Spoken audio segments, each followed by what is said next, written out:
तेवढा अधिकार आम्हाला आहे ना, नाहीतर त्या उपमुख्यमंत्री पदाला काय साठायचंय? जर मी माझ्या समाजाला मदत करू शकलो नाही तर त्याला काय अर्थ आहे त्या पदामध्ये? अरे ही पद गेली, वळून टाकली कुणावरनं. डेअरीचा धंदा करा, पोल्ट्रीचा धंदा करा, जो व्यवसाय आहेत ना, 2 पैसे तुम्हाला मिळणार आहे ते करा.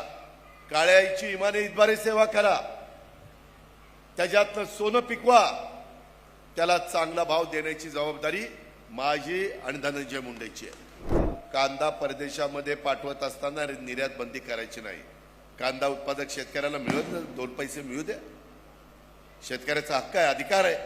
कृषी मंत्रालय तुमच्या बीडला दिलेलं आहे. स्वतः कृषी मंत्री बसलेत, त्यांचा फायदा घ्या. चांगल्या पद्धतीनं पिकं करा.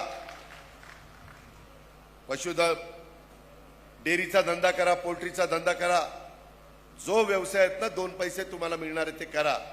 काळ्या आईची इमाने इतबारे सेवा करा, त्याच्यातनं सोनं पिकवा, त्याला चांगला भाव देण्याची जबाबदारी माझी आणि धनंजय मुंडेची आहे. परवा परळीला कृषी मंत्री शिवराज सिंग चौहान आले. त्यांना सांगितलं, साहेब कृषी मंत्री, आता कांदा परदेशामध्ये पाठवत असताना निर्यात बंदी करायची नाही. कांदा उत्पादक शेतकऱ्याला मिळत 2 पैसे मिळू द्या. शेतकऱ्याचा हक्क आहे, अधिकार आहे. सोयाबीन असेल, कापूस असेल, ऊस असेल, केळी असेल, ज्वारी असेल, बाजरी असेल, मका असेल, जी काही पिकं आहेत त्या पिकाच्या संदर्भामध्ये आपल्याला मदत झाली पाहिजे. आम्ही कमी टक्के व्याजाने आता तुम्हाला पीक कर्जाला पैसे देतो. 1 रुपयामध्ये आम्ही पीक विमा तुमचा उतरवला. 1 रुपयामध्ये.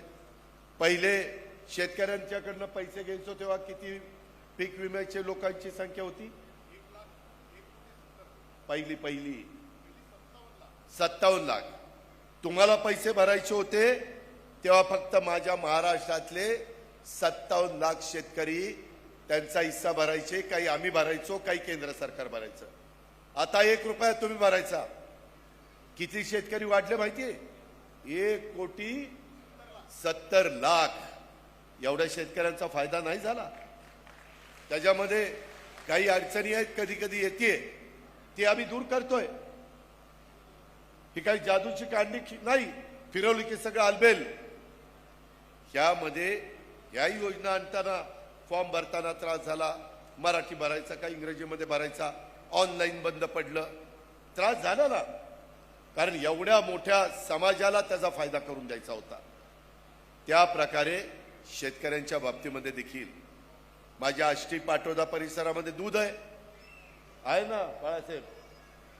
माझे शेतकरी, आमचे बाळासाहेब, दादा दुधाचे दर पडलेत, काहीतरी द्या राव, द्या काहीतरी शेतकऱ्याला द्या.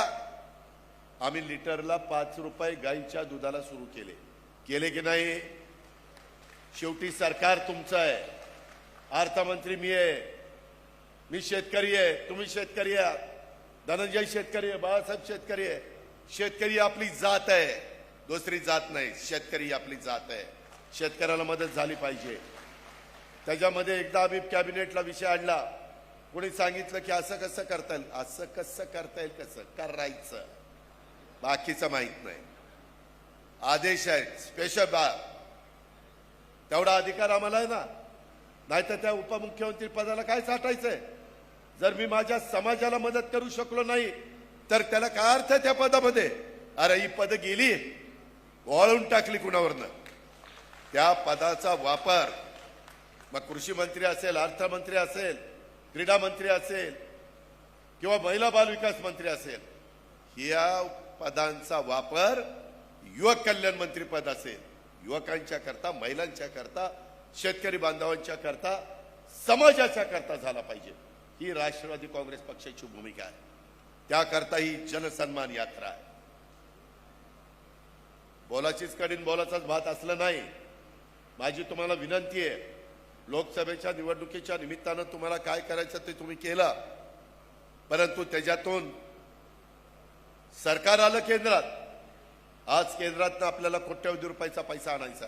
उद्या पंतप्रधान येत आहेत. 4 दिवसापूर्वी जळगावला आले होते. लखपती दिदी, 3 कोटी महिलांना, दिदींना लखपती करायचंय.